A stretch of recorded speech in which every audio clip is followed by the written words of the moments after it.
मुफ्ती साहब, आप शहर काजी मुरादाबाद है, आप क्या मुरादाबाद के लोगों को ये बात एक फतवा देकर कह सकते हैं? क्योंकि काजी को फतवा देने का एक हैसियत रखता है।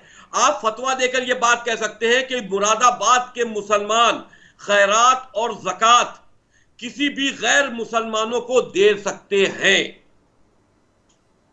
बताइए, फतवा दीजिए इस पर कि खैरात और ज़कात जो मुसलमान निकालते हैं वो गैर मुसलमानों को दे दे। सुनो सुनो, जो भी मुसलमान है वो आम आदमी जो है वो कुरान की सिर्फ अरबी पढ़ते हैं, ट्रांसलेशन नहीं पढ़ते। जितने भी मुसलमान हैं वो आलिमों के पीछे चलते हैं, ठीक है? जितनी भी अवाम मुसलमान जनता है वो सब आलिमों के पीछे चलते हैं, फायदा उठाते, इसी का फायदा उठाते। आप फतवा दीजिए इस बात पर, आप फतवा दीजिए। ना ना, मेरी बात आप सुनिए, आप फतवा दीजिए मुरादाबाद के लोगों के लिए कि मुरादाबाद के लोग जब खैरात और ज़कात निकाले तो वो गैर मुसलमानों को दे। मुता की औलाद, यजीद की औलाद, पूरी बात सुनने की हिम्मत रखो। ये देखिए, आप बदतमीजी कर रहे हैं, आप बदतमीजी कर रहे हैं। आप सुनते क्यों नहीं? आप सुनते क्यों नहीं? अरे भाई, आप गंदी औरत आयशा की औलाद होंगे, मुझे इससे क्या मतलब? लेकिन आप हमें ये बताइए, आप यजीद की औलाद। अरे भाई, मैं किसी की औलाद, आप अम्मी आयशा जो गंदी औरत थी, आप उसकी औलाद होंगे। मुझे इससे कोई मतलब नहीं। शब्दों का ध्यान रखिए, शब्दों का ध्यान रखिए, शब्दों का ध्यान रखिए। हम किसी को गंदी बात ना करें।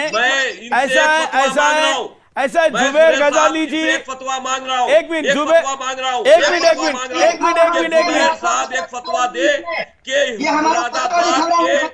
मुरादाबाद के मुसलमान खैरात और ज़कात जब निकाले तो गैर मुसलमानों को दे। अच्छा, एक मिनट।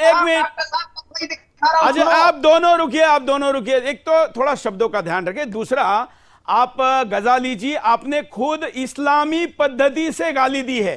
मतलब वहां इस्लाम में जो दो पद्धति का आपने नाम लिया वो गंदी है, ऐसा आप मानते हैं? नहीं, कोई गंदी। आपने कहा मुता की औलाद, आपने कहा मुताह की औलाद, आपने इनको मुताह की औलाद कहा। आपने इनको जो गाली दी इस्लामी, वो एक इस्लामी पद्धति के ऊपर ही तो गाली दी। रिजवी जी, दोनों पद्धति को अगर ये गाली मानते हैं, हाँ तो सुनिए, पैगंबर मोहम्मद की बीवी हजरत आयशा हमारी मां है, ये नई चीज नहीं है, ये जवाब नहीं देते। को भी गाली दे सकते हैं। हाँ, आप गाली दीजिए, मुझे आपकी गालियों का कोई असर नहीं होता। आप फतवा दीजिए, आप फतवा दीजिए, आप फतवा दीजिए। आयशा गंदी औरत थी तो मैंने गंदा कह दिया, आप गलत बात आप छोड़िए, मैंने आपको थोड़ी ना कहा। तुम्हारी माँ गंदी औरत, तुम मुता की औलाद। अरे ऐसा मत करिए, ऐसा मत करिए। अरे आप फतवा दे दीजिए, आप इतना गुस्सा क्यों हो रहे हैं? आप फतवा दे दीजिए, आप फतवा दे दीजिए, फतवा दे दीजिए, फतवा दे दीजिए। हम कह रहे हैं हम कुछ हैं, हम बहुत गलत है, हम बहुत गलत है। आप गंदी औरत आयशा के औलाद है, आप छोड़िए। हम आप फतवा दे दीजिए। मुता की औलाद, इब्लीस की औलाद। अरे आप आयशा के कोठे पे पैदा हुई औलाद, आप आयशा के कोठे पे पैदा हुई औलाद होंगे, आप छोड़िए। अरे आपकी माँ होगी तो हम तो उन्हीं की औलाद आपको कह रहे हैं। तुम गाली नहीं दे सकते, उन्हीं की औलाद को आप कह रहे हैं। हम यही तो कह रहे हैं, आप आयशा की औलाद है, इसे बुरा क्यों मान रहे हैं? हजरत आयशा की औलाद है, हजरत आयशा हमारी मां है। तो आप हजरत आयशा की गंदी औलाद है, ठीक है, मान लिया हमने। हजरत हफ्सा हमारी मां है। अरे ठीक है, आपकी मां होगी, वो गंदी औरत थी। अरे वो गंदी औरत थी, आप गंदी औरत को अपनी मां कहिए, मुझसे कोई एतराज नहीं है। हजरत फातिमा की मां को गंदा बता रहे हो, हजरत खदीजा को गंदा। कोई एतराज नहीं। अरे भाई, गाली गलौज मत करिए, गाली गलौज मत करिए, आप गाली मत दीजिए, गाली गलौज मत करिए, गाली गलौज मत करिए। अरे भाई, आप दोनों मुसलमान हैं, आप एक दूसरे को गाली दे रहे हैं। अरे आप फतवा दे दीजिए, गाली ना दीजिए। गजाली जी, एक मिनट। बगैर फतवे के हम इनको नहीं। रिजवी जी, आप एक मिनट। रिजवी जी, एक मिनट। गजाली जी, आप भी थोड़ा चुप बैठे। देखिए, आपको बुरा लगा जब इन्होंने आयशा जी के खदीजा को गाली नहीं दे सकते। हाँ, एक मिनट। मैं दोनों को गलत ठहरा रहा हूँ। पहले हाँ, मैं दोनों को कह सकते हो, इन्हीं ने लेकिन पहले मेरे मुझको पूर्वजों कहा। का नहीं कह अरे सकते हो। भाई गजाली, आप सुरेश रुको जी, रुको इन्हीं ने एक मिनट पहले एक मिनट मुझको एक मिनट कहा, ऐसा है यजीद और गजाली मूसा जी, की औलाद। गजाली जी आपको मैं आपको इन्हीं ने पहले के लिए मुझको आपने कहा है। मुझे बिठाया, मैं उसका जवाब दे रहा हूं, तो अभी हाँ ठीक है ठीक है ठीक है ठीक है, पहले गाली गलौज खोलोज करे, कल ये कोर्ट में जाएगा वीडियो होगा तो वहां बोलना पड़ेगा। अरे भाई पहले आपने मुझको कहा, हाँ गजाली जी आपने इनकी माँ को कहा ना, जब आप इनको औलाद कह रहे हैं तो पहले इनके माँ पे आपने गाली मुझको दे रहे कहा, हैं, तब तो पलट के हमने आप आपको रिजवी बात की कहा। माँ को गाली दे रहे हैं और आयशा की गाली आपको बुरी लग रही है। ये 1400 साल पहले थे नहीं, 1400 साल की इनकी उम्र नहीं, इन्होंने मेरी आप बात भी को नहीं गलत थे, क्यों कहा? आप भी नहीं थे। अरे तो आप भी तो नहीं थे। आप भी तो नहीं थे, 1400 साल पहले आप भी नहीं थे ना, आपके इस्लाम में पुनर्जन्म अरे की व्यवस्था है कि आपको फिर आए हो। पहले मुझको यजीद हाँ। की औलाद कहा, आपने मुझको मुता की औलाद कहा। जब आपने मुझको कहा तो मैंने आपको कहा, आपने मेरा दिल दुखाया, हमने आपका दिल दुखाया। इसमें चलिए कौन सी गलत बात है? आप मुझको चलिए कहते चलिए रहिए, चलिए हम चलिए आपको चलिए, कहते गाली रहेंगे। गाली पे शो नहीं है, गाली पे शो नहीं है। जुबैर जी आप शहर के सुरेश जी मुझको फतवा दिला दीजिए। हाँ ठीक है, सुनो, ऐसे फतवा दिला दीजिए। जुबैर जी अभी मुझको देखिए, फतवा दिला आप दीजिए। आप एक बरेलवी सेक्ट को रिप्रेजेंट कर रहे हैं, मुफ्ती हैं, आप गुस्से में गाली तक पहुंच गए, थोड़ी देर में गोली तक पहुंच जाएंगे, ऐसा कैसे चलेगा? धैर्य रखिए ना, धैर्य धैर्य सिखाया कि नहीं कोई? धैर्य धैर्य रखिए। साहब मुझको फतवा चलिए, चाहिए आपसे। अब हम चर्चा पे पुनः लौटते हैं। रिजवी जी ने कहा कि जिस बात को आप कह रहे हैं, मैं जरा एक्सप्लेन करता हूं। रिजवी जी ने इस बात पर यह कहा कि जो बात यहां पर गजाली कह रहे हैं अगर वो सही है तो शहर का फतवा दे दो, बात खत्म, आपकी बात एक्सेप्ट, हम आगे बढ़ते हैं। क्या है फतवा, क्या है वो ये कह रहे हैं वही फतवा है? मैं फतवा दिखा रहा हूं, सुनिए। पढ़िए। अरे आप फतवा दे दीजिए, सिर्फ इतना कह दीजिए कि मुरादाबाद के लोग खैरात ज़कात जब निकाले तो गैर मुसलमानों को दे। आप ये कह सुनिए, दीजिए, खत्म हो गई बात। क्वेश्चन ना करो, पहले एक चीज का जवाब देने दो। अरे भाई ये बात खत्म हो जाएगी, हम इस आयत पर हार मान लेंगे, इस आयत पर हार मान लेंगे आपसे।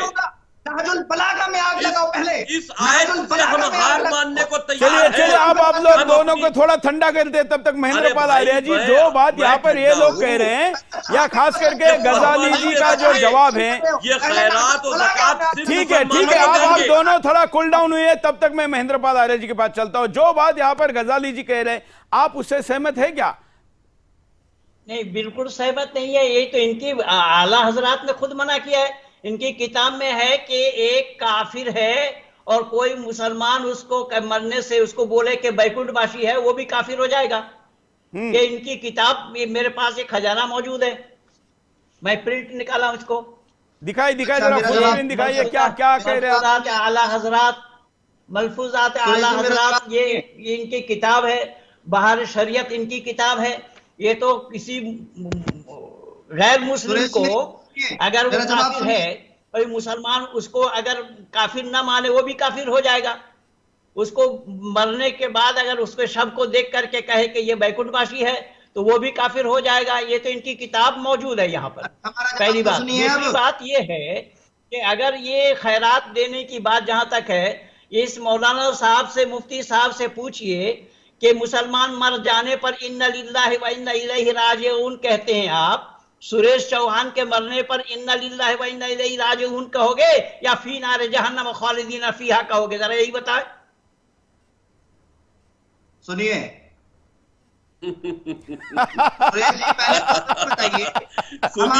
सुनिए नहीं, बताइए हाँ या नहीं, बताइए हाँ या ना, बताइए। जवाब दे रहे हैं ना? मैं आपको चाहे तो इसके ऊपर मेरे पास ज़कात फाउंडेशन के मेरे पास ज़कात फाउंडेशन के एक संचालक का वीडियो है। वो विदेश में जाकर कहते हैं कि भारत के मुसलमानों को हम कहते हैं कि किसी भी हिंदू के अंत यात्रा में जाकर ये मत कहना कि तुमको जन्नत मिलेगी। ये मेरे पास वीडियो है जो महेंद्र पाल आर्य जी ने कहा, इसका मैं वीडियो दिखा सकता हूँ। कह रहे हैं रागनी तिवारी का वीडियो चलाओ, बाहर शरीयत में पा जाएंगे आप। इनके कानूनी शरीयत इनकी किताब है, कानूनी शरीयत में भी पा जाएंगे कि कोई काफिर का जनाजा देख करके कहे कि ये बैकुंठवासी है, तो वो भी काफिर हो जाएगा मुसलमान। हाँ, तो इन्होंने इसलिए जवाब नहीं दिया ना। बुखारी शरीफ के अंदर है, जब मक्का ये के अंदर एक आपको यहूदी जो का कुरान जनाजा दिया जा ना, रहा था, उस तो दिन उसने हुजूर बोला, वो भी पैगंबर बदतमीजी मोहम्मद किया। उसके मैं जनाजे मुझे पर बोलने का खड़े समय नहीं हो मिला गए था, मैं बोल नहीं और पाया। आपने आपके फरमाया, हाथ इन में लोगों को कुरान जनाजे देना को कुफ्र है, इकट्ठे हो जाया करो, और आप उसका अदब किया कुरान करो। कोई मुसलमान समझ में बिना आई वजू बात? किए कुरान ले नहीं सकता, और आपके साथ तो वजू का कोई सवाल ही पैदा नहीं था, आपने कुरान ले लिया, वो तो कतई हराम अच्छा, है। इसका प्रश्न भी एक बार शहर काजी को पूछ लेते हैं, मुफ्ती जी को पूछ लेते हैं। जुबैर जी, अगर मैं बिंदास के दौरान हाथ में कुरान लेकर उसको कोई पेज को कोट करूं, तो क्या यह कुरान की बेअदबी है? नहीं, कोई बेअदबी नहीं है। हाँ, तो कोई बेअदबी नहीं। अभी जो जिन लोगों ने कहा है कि मैंने गलत किया है, उन लोगों के लिए आप ये इसका फतवा भी दे सकते हैं क्या? नहीं नहीं, हमारे कुरान में लिखा हुआ है, हाँ, कुरान में लिखा हुआ है कि कुरान को काफिर भी छू सकता है, गैर मुस्लिम भी छू सकता तो है। सूरज चमन के काफिर है। कौन सी आयत है, कौन सी आयत है, मैंने कौन सी आयत सूरज है? चमन के काफिर है, सूरज चमन के काफिर है। वजू किए आ गई बात वही। अरे ये तो चलता पुर्जा है, चलता पुर्जा है, मुझको अरे, कोई अगर नहीं है। ठीक है